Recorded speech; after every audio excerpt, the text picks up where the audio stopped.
The trailer for The Rise of Skywalker confirms that Kylo Ren will be repairing his helmet rather than leaving it broken on the floor of a Supremacy elevator. Back when rumors of the helmet returning started floating around, I wasn't crazy about it because I liked that he destroyed the helmet to step out of Vader's shadow to become his own person. But then I heard a couple of really smart Star Wars fans talking about the Japanese art of Kintsugi, which is the repairing of broken pottery with lacquer mixed with powdered gold, silver, or platinum. The idea is that it treats the breakage and repair of the item as part of the history of an object rather than something to be hidden. I had never heard about this until I saw Charlotte and Caitlin from the Skytalkers Podcast talking about it, but it sounds an awful lot like Kylo Ren's repaired helmet, now highlighted with red adhesive. But instead of me talking about something I just found out about, I figured we'd just have a talk with the Skytalkers so they can educate us and we can figure out what all this might mean for Kylo Ren in The Rise of Skywalker. So I have with me here the two people that introduced me to the idea of Kintsugi, or not the idea, I guess the fact that it exists at all. This is Caitlin and Charlotte from the Skytalkers Podcast. How are you? Hi, we are doing so well, Alex. Thank you so much for having us on. We're excited to be here. Yes, thank you so much. We're huge fans of the channel. Mm-hmm. Oh, well, thank you. And I'm a huge fan of your guys' content as well. Thank you. And like I said, you are the people that, you just offer such a unique point of view, and it's stuff like this that I would never ever think to look into or read about, because when I first saw the rumors that Kylo Ren's helmet was coming back, I was kind of taken aback by it. Like, I liked the idea that he was stepping out of Vader's shadow, and this seemed like a step backwards, but then I saw you guys talking about Kintsugi and the fact that, oh, this is a real thing. And it really changed my perspective on it. Oh, well, thank you. It's funny because Charlotte and I usually don't delve too deeply into leaks or rumors or things like that. But this one happened across our feeds. And I remember Charlotte sending it to me like, what do you mean the mask is coming back? And the Kintsugi was something I had been introduced to in school.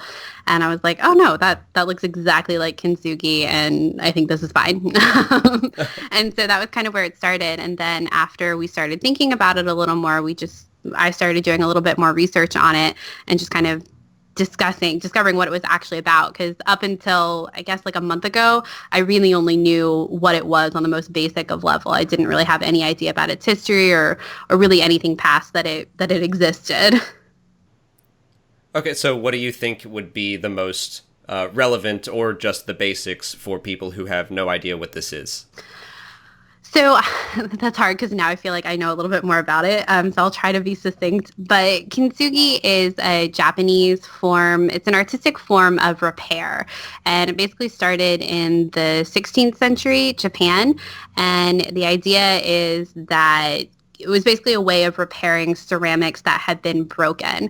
And it's very specific, and it uses like a special kind of lacquer. And not only are the pieces glued back together, but the cracks are painted in gold or silver as a way of highlighting the cracks, of highlighting the repair that's been done to the ceramic. And it kind of became this philosophy as well, kind of while it was developing as an art form, it also became a philosophy as well as still being able to use the ceramics that were repaired. And the idea is that the ceramic undergoes transformative repair. And it's kind of like a map of the damage that's been done to it, but it's still useful. And then the philosophy behind that goes into like who we are as people and, you know, the hardships and the tragedies that we go through, the scars, physical or emotional on us, are all just a part of who we are and transform us into new people as we grow throughout life. Yeah, I think that's a succinct enough summary, and it makes a lot of sense with Kylo Ren, who has, physical scars as well. Mm-hmm. So what do you think that could potentially mean for Kylo Ren? I guess we don't know if it doesn't look like it's him putting the helmet back together in the trailer, but I have to imagine he's having someone do it so he can wear it again. What do you think it means for him as a character?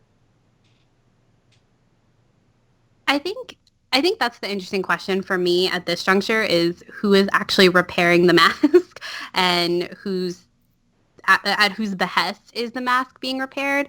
I think at some point, whether or not Kylo is the one dictating for the helmet to be repaired, I think he'll obviously be wearing it, because we've seen it on posters, we've seen it in the trailer. He's wearing it in the art of the Rise of Skywalker cover.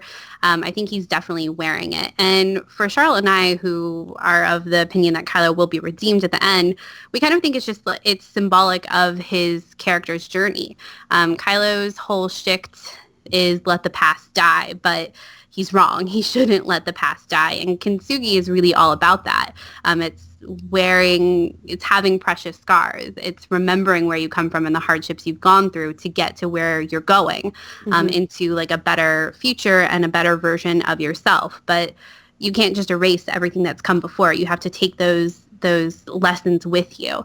And for us anyway, the mask has kind of become symbolic of that.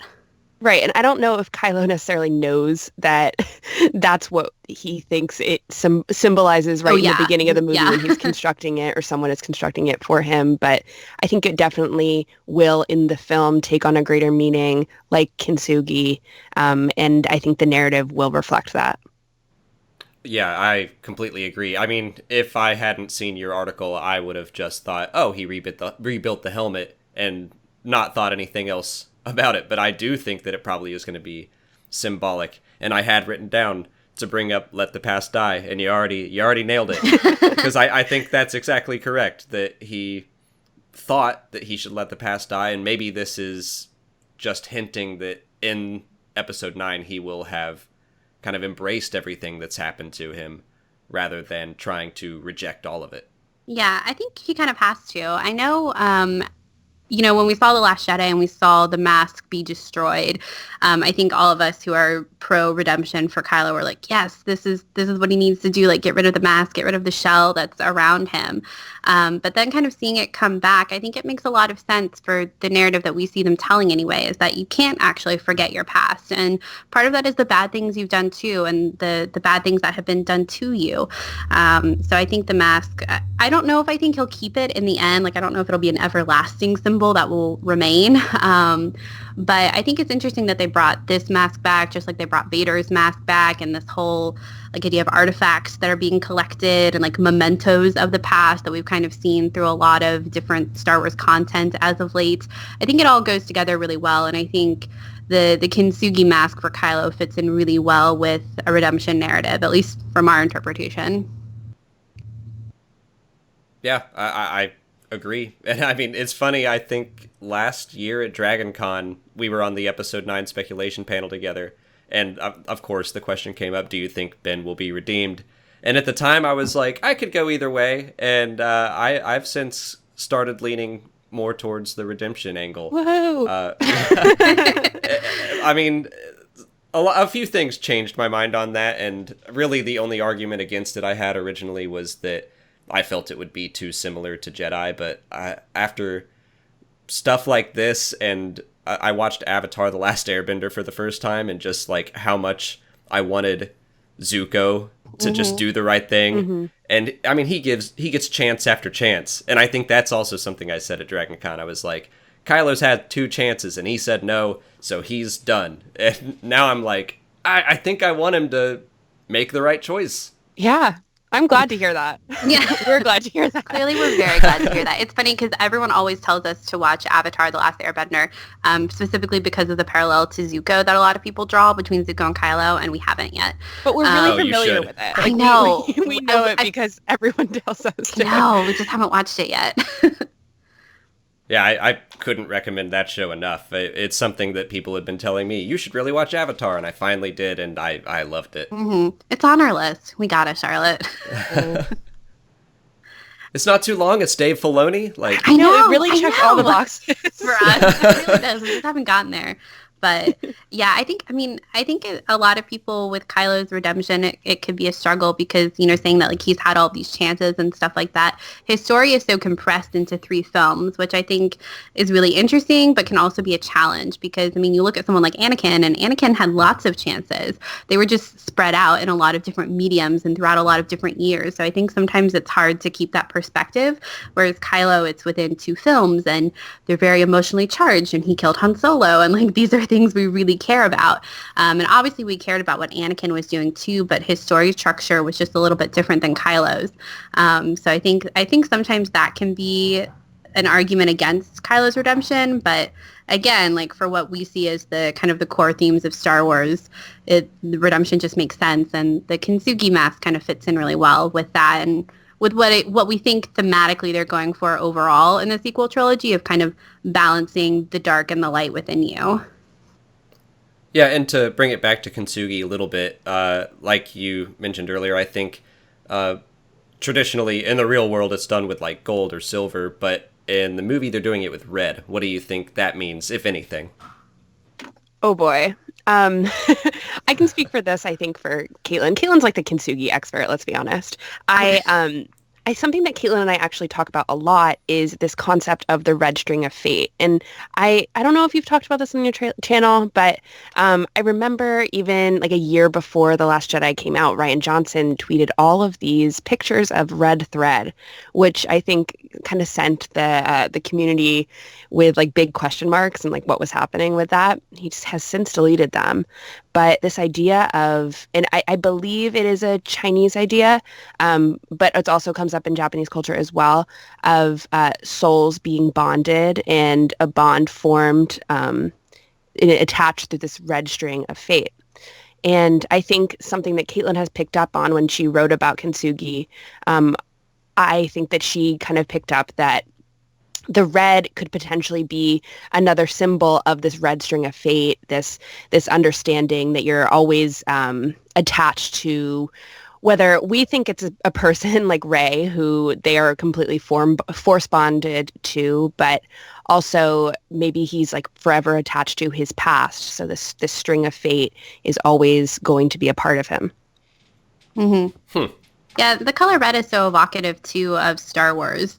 I think we associate it with the dark side, but also red was such a prominent color in The Last Jedi, and not only for like Kylo's lightsaber and kind of like crate, but a lot of the like important scenes between Rey and Kylo had like a lot of red hues behind them as well. And the marketing too. Yeah, and the marketing as well. So I think that aspect of it is important. It pops really well on the black helmet, so I think that like aesthetically that's a choice as well. But I think the red string of fate is really relevant when we're talking about Rey and Kylo, and kind of the direction that it seems like that's what Ryan was thinking of. That's funny. Like if you had asked me that same question, I would have been like, oh, red, kind of dark sidey, and it looks cool. I mean, like that's true though. Yeah, that's a piece of it, but I think I'm sure it doesn't hurt. Yeah. I mean, that's why it's like, yeah, it pops really well against the black helmet. It's gonna stand out. It's so interesting that you bring up like Eastern culture and the red string of fate. Just that's kind of what really drew me into the whole idea that, oh, this probably like this Kintsugi thing has some legs, because so much of Star Wars comes from Eastern culture, Japanese cinema, Kurosawa, all that kind of stuff. So that's kind of what really solidified for me that I think you're onto something for real.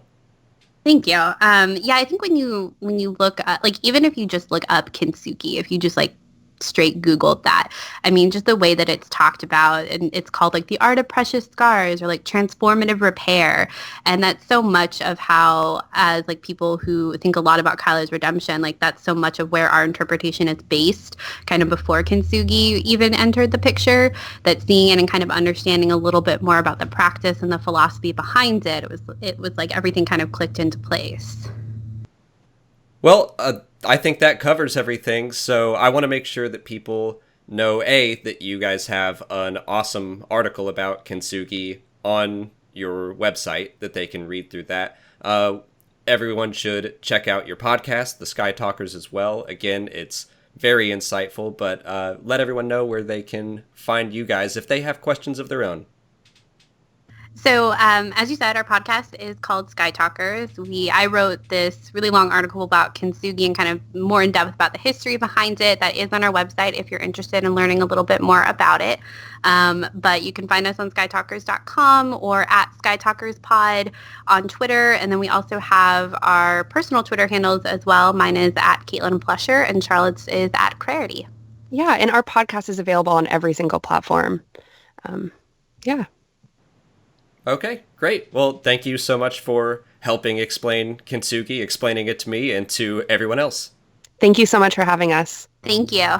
I hope everyone enjoyed that discussion with the Skytalkers. If you've never listened to their podcast before, I can't recommend them enough. They often give me such a unique point of view on Star Wars, and they have insight into stuff like Kintsugi, something I would never ever have thought to research. I'll link to their podcast in the description, but you can find them on most of the major places podcasts are found. Let us know what you think of Kintsugi in the comments and what it might mean for Kylo Ren. If you haven't already, please like this video, subscribe to the channel, follow us on Twitter, Instagram, and Facebook, and consider checking out our Patreon page. As always, thanks for watching, and may the Force be with you.